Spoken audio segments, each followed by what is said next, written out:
Halo semua, perkenalkan nama saya Prabuddha Kusuma dengan NPM 200810115. Pada kali ini, saya akan melakukan presentasi untuk luaran saya konversi SKS untuk KKN. Ya, pada presentasi kali ini, saya akan menjelaskan apa yang telah saya lakukan mengenai final project untuk program MSIP ini. Final project yang telah saya lakukan yaitu adalah pembuatan redesign Waste for Change.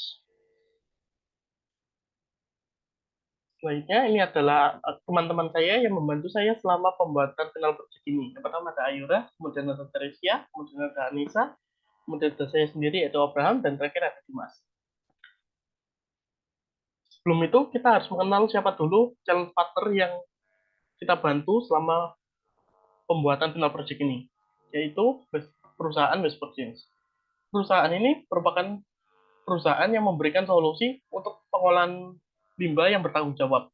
Ada pertama kali pada tahun 2014 yang berawal dari diskusi dua perusahaan di bidang persampahan. Dengan Waste for Change, kamu bisa memanfaatkan berbagai layanan seperti consult, campaign, collect, dan juga waste. Pada kali ini, Waste for Change ingin melakukan peningkatan fitur-fitur sebagai berikut. Yang pertama, recycle landing page. Yang kedua, page pengiriman. Ketiga, page point reward. Dan terakhir ada page transisi payment atau API partner logistik.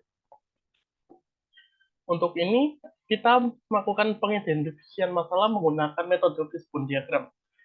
Nah, pada fishbone diagram, kita menentukan 4 topik utama, yaitu permasalahan pada user, web apps, fitur pengiriman, dan juga pada permasalahan pada informasi.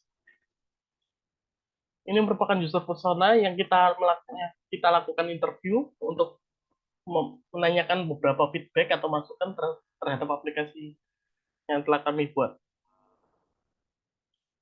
Kemudian kita masuk kepada desain proses. Pada desain proses ini dibagi menjadi 5 tahap. Yang pertama ada empathize, define, ideate, prototype, dan juga testing.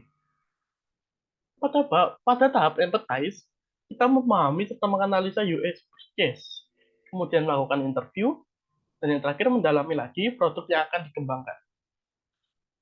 Kemudian pada tahap define, tahap ini kami menyusunkan poin berdasarkan permasalahan yang dialami oleh pengguna. Poin utama bagi berikut. Yang pertama adalah tampilan UI tidak menarik, dan yang kedua kurangnya fitur aplikasi.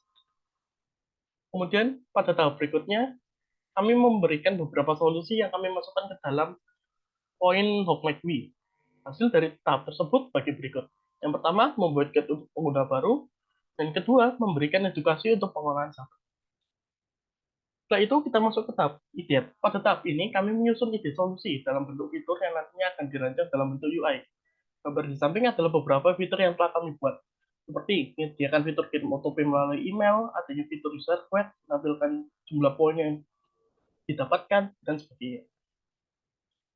Setelah itu, kita memasukkan ide-ide solusi tersebut ke dalam prioritation ID. Kita membaginya berdasarkan value dan effortnya. Kemudian ada tahap user flow.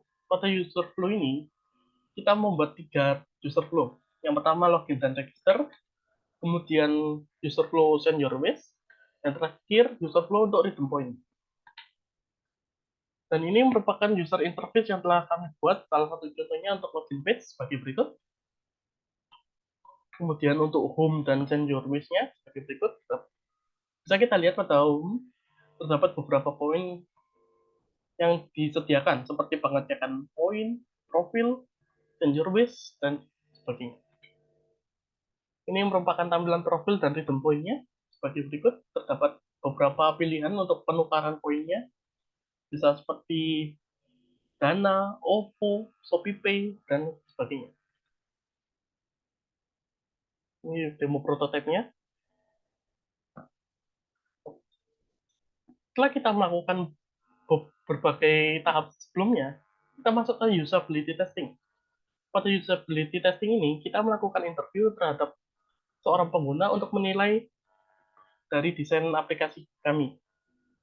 Yang pertama, untuk tahap login dan register atau tahap 1, pengguna menilai poin 5/7.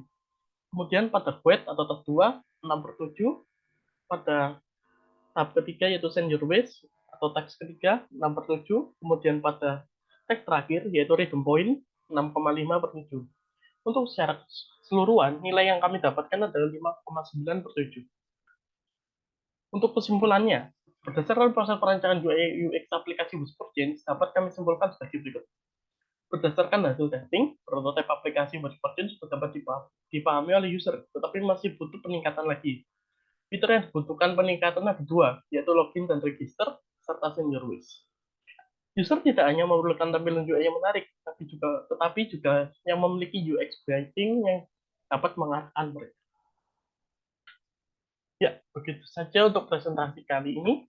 Semoga apa yang saya sampaikan bisa menambah wawasan Anda semua. Terima kasih.